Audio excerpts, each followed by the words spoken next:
વધુ એક સમાચાર દ્વારકાથી, જ્યાં મંતવ્ય ન્યૂઝના અહેવાલના પડઘા પડ્યા। સમાચાર દ્વારકાથી સામે આવી રહ્યા છે, જ્યાં મંતવ્ય ન્યૂઝના અહેવાલની ફરી એકવાર ધારદાર અસર જોવા મળી। દ્વારકાથી સમાચાર, જ્યાં વધુ એકવાર મંતવ્ય ન્યૂઝના અહેવાલના પડઘા પડ્યા। ભાણવડ મામલતદાર કચેરીમાં અહેવાલની અસર જોવા મળી। આધાર કાર્ડ સુધારા માટે તાત્કાલિક બીજી કીટ કાર્યરત કરવામાં આવી। ગત રોજ આધાર કાર્ડ સુધારા માટે 300 અરજદારો આવ્યા હતા। માત્ર એક જ આધાર કીટ પર 30 અરજદારોનું કામ ચાલતું હતું।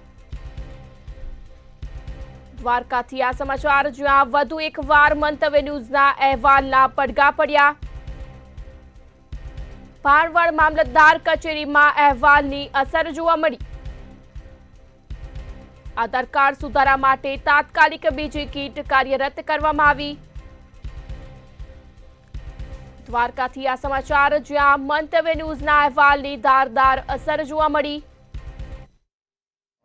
ગઈકાલે આધાર કાર્ડમાં ઘણા લોકો આધાર કાર્ડમાં સુધારા વધારા કરવા માટે એકી સાથે ભેગા થઈ ગયેલા હતા, જેના હિસાબે કાલે થોડીક મુશ્કેલીનો સામનો કરવો પડ્યો હતો। અત્રેના તાલુકામાં મામલતદાર કચેરી ખાતે એક કીટ આધાર કાર્ડની એક્ટિવ છે, જેના હિસાબે જે દિવસ દરમિયાન નીકળે એટલા આધાર કાર્ડ કાઢવામાં આવે છે। પણ ગઈકાલે એકી સાથે વધારે સંખ્યામાં માણસો આવેલા હતા, જે ધ્યાને લઈ આજે નગરપાલિકા ખાતે કીટ જે હતી એને મૂવ કરી અને મામલતદાર કચેરી ખાતે રાખી અને આજે ચાલુ કરવામાં આવેલ છે, જેથી આજ મામલતદાર કચેરી ખાતે અત્યારે 2 કીટ ચાલુ થયેલ છે, જેથી અરજદારોને અગવડતા ના પડે। સાહેબ, કેટલા ટોકન આપવામાં આવશે હવેથી?